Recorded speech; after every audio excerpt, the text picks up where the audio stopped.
तो नमस्कार, आदाब, सत श्री अकाल। मैं रवि शर्मा हाजिर हूं एक और क्राइम की कहानी को लेकर। लेकिन आज की क्राइम की कहानी उत्तर प्रदेश के बदायूं की। दरअसल इसी बदायूं में अब बाबा कॉलोनी होती है और उसी बाबा कॉलोनी में अब विनोद कुमार रहता था। वह उसके परिवार के साथ रहता था। अब उसके परिवार में 6 लोग होते हैं। अब पति पत्नी और 3 बच्चे और माँ के साथ वो रहता था। लेकिन उनका जैसे जैसे वक्त बीत रहा था सब कुछ परिवार में ठीक ठाक चल रहा था। अब जो उसकी पत्नी होती है विनोद की, अब वो संगीता, अब वो एक ब्यूटी पार्लर का काम करती थी। अब उसका ब्यूटी पार्लर होता है और कुछ कॉस्मेटिक का अब वहाँ पे अब वो भी काम करती थी। लेकिन शादी ब्याह में अच्छा काम चलता था। लेकिन अब कुछ वक्त बीतता है और उसके बाद अब 2 भाई अब उसके घर के सामने सैलून का काम करते हैं। अब वहाँ पे जैसे ही सैलून का काम ओपन करते हैं, अब उसका नाम होता है साजिद और जावेद। अब साजिद और जावेद को अब कुछ चीज़ लेनी होती, तो सामने वाले घर में अब विनोद के घर में अब वो कुछ भी चीज़ ले लिया करते थे, या चाहे कुछ भी काम होता तो वो खूबी वहाँ पे अब दरवाज़ा खटखटाते और वो काम कर दिया करते थे। लेकिन जैसे जैसे वक्त बीत रहा था उसी हिसाब से सब कुछ ठीक चल रहा था और ये नया सैलून उनके घर के सामने खुल चुका था। उसके बाद अब फिर एक दिन मंगलवार का दिन होता है और फिर अब साजिद और जावेद अब दोनों भाई अब वहाँ पे आते हैं। अब बाहर बाइक रुकती है। उसके बाद जावेद बाइक के ऊपर रहता है और फिर साजिद घर के अंदर जाता है। और फिर उसके बाद जो विनोद की पत्नी होती है अब वहाँ पे संगीता से वो कहता है कि मेरे को 5,000 रुपये चाहिए। मेरी पत्नी अब उसकी तबीयत खराब है और उसके पेट में बच्चा है। उसके बाद वो जैसे ही बात सुनती है सीधा विनोद के पास फ़ोन करती है, अपने पति के पास, और वो कहती है कि ऐसे ऐसे साजिद 5,000 रुपये मांग रहा है और उसकी पत्नी की तबीयत खराब है, उसके पेट में बच्चा है, प्रेग्नेंट है। उसके बाद विनोद कहता है कि ऐसी मुसीबत में अगर काम ना आए तो फिर क्या फ़ायदा। ठीक है, तुम 5,000 रुपये इसको दे दो। लेकिन जैसे ही अब 5,000 रुपये देती है संगीता, उसके बाद जो उसकी संगीता की सास होती है विनोद की माँ, वो कहती बेटा अगर आए हो बैठो, चाय बनाती हो, चाय पी के चले जाना। उसके बाद वो कहता है ठीक है, तब तक आप चाय बना लो। और फिर वो उसकी जो माँ होती है विनोद की, वो चाय बनाती है और फिर साजिद अब छत पे चला जाता है। बोला मैं छत पे जाता हूँ, तब तक वहाँ पे बच्चे खेल रहे हैं। अब साजिद जैसे ही छत पे जाता है, अब छत पे 2 बच्चे होते हैं। अब एक का नाम होता है आयुष जिसकी 12 साल उम्र होती है और दूसरे का नाम होता है आहान, उसकी उम्र 6 साल होती है। लेकिन जैसे ही वो छत पे ऊपर जाता है उसके बाद अब वहाँ पे उनके साथ अब कुछ बातचीत करता है। उसके बाद अब तीसरा बच्चा घर में आ जाता है। अब फिर वो सोचता है कि मेरे दोनों भाई ऊपर खेल रहे हैं और मैं भी उनके साथ जाके खेलता हूँ। लेकिन जैसे ही वो जाता है ऊपर जाने के बाद देखता है अब वहाँ पे साजिद के हाथ में चाकू होता है और जो उसके भाई थे अब उनका कत्ल कर चुका था। वहाँ पे खून ही खून और ब्लड ही ब्लड बिखरा हुआ वहाँ पे।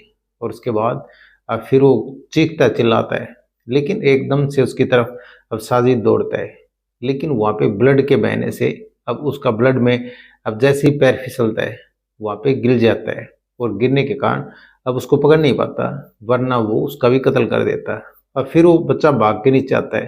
अब उसकी चीख पुकार सुनकर और फिर जैसे ही वहाँ पे जो उसकी पत्नी होती है जो संगीता, अब वो आती है और फिर जो विनोद की माँ होती है अब वो आती है। लेकिन उनको देखती है अब बच्चा, वो कहता है कि वहाँ पे अंकल ने उनको मार दिया, अंकल ने उनको मार दिया, भैया को मार दिया, ऐसी आवाज़ें मारते नीचे आया। अब फिर देखते वहाँ पे अब साजिद नीचे उतरता है और फिर उनकी तरफ चक्कू दिखाता है। अब वो छुरा दिखाता है। अब उसके ब्लड अब एक एक बूंद टपक रहे थे। उसके बाद वो उनकी तरफ करता है, लेकिन उस चीज़ को देख के वो घबरा जाते हैं।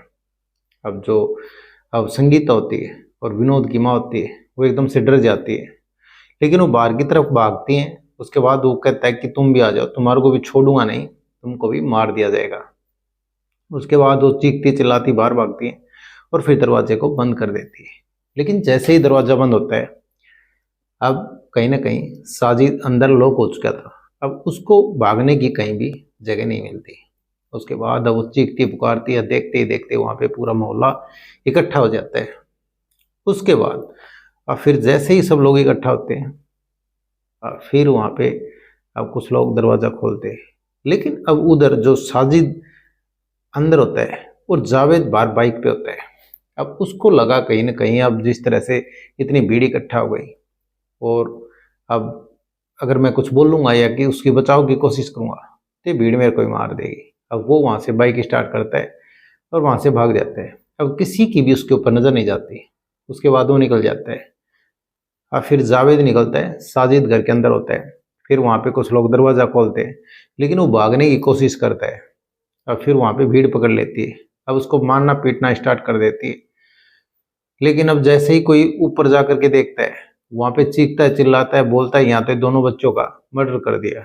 उसके बाद वहाँ पे अब वो भीड़ उग्र हो जाती है और फिर अब उसी दौरान पुलिस आ जाती है।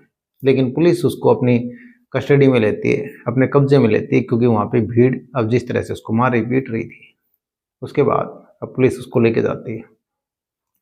लेकिन गुस्साई भीड़ ने अब जो उसका सैलून था, अब उसमें तोड़ फोड़ करनी शुरू कर देती है। और वहाँ पे लेकिन जैसे ही अब भीड़ उसके घर के सामने और जुड़ जाती है, लेकिन देखते ही देखते वहाँ पे अब मातम छा जाता है। अब जो विनोद का घर होता है, उसके घर में 2 बच्चों का कत्ल हो चुका था। उसके बाद अब फिर रात के 10 बज जाते हैं। उसके बाद पुलिस वहाँ पे आती है और पुलिस जैसे ही अब विनोद के घर पे आकर के अब भीड़ से कहती है आप लोग शांत हो जाइए।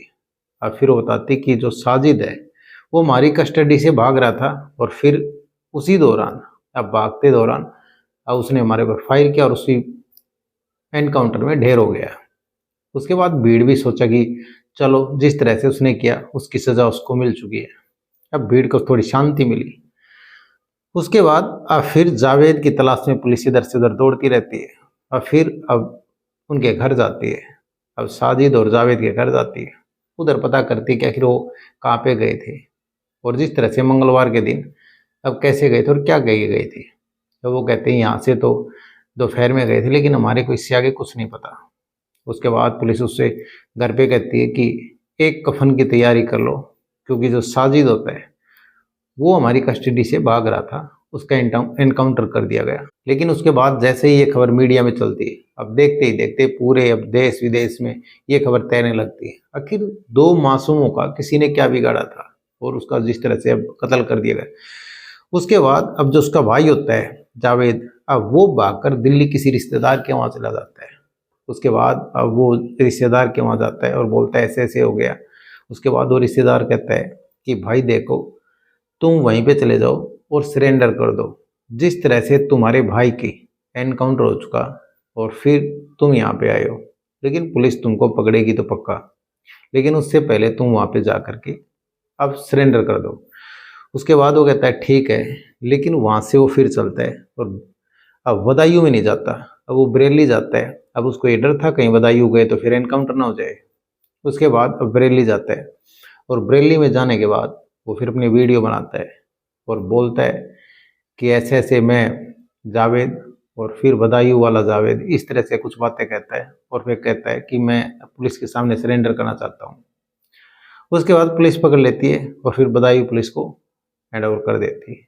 उसके बाद अब फिर वहाँ पे उसको अब जैसे ही पुलिस अपनी कस्टडी में लेती है, लेकिन अब पूछताछ करती है, उसी दौरान वो वहाँ से अब फरार हो जाता है। उसके बाद अब फिर से भाग जाता है। अब जावेद अब फिर से और फुर हो जाते हैं। उसके बाद अब पुलिस इधर से उधर उसको ढूंढती रहती है जावेद को, लेकिन 25,000 रुपये का इनाम रख देती है कि जो भी जावेद को बताएगा, बताने वाले को 25,000 इनाम मिलेगा। उसके बाद पुलिस इसकी तहकीकात करती है, आखिर इनके मन में ऐसा क्या था जो इन्होंने इन बच्चों को मार दिया। उसके बाद पता चलता है जो जावेद होता है अब उसकी शादी हो चुकी थी और उसके अब जो बच्चे नहीं होते, लेकिन बच्चे होते हैं अब उसके पेट में ही खत्म हो जाते हैं। अब ऐसे करके 3 बच्चे पेट में खत्म हो जाते हैं।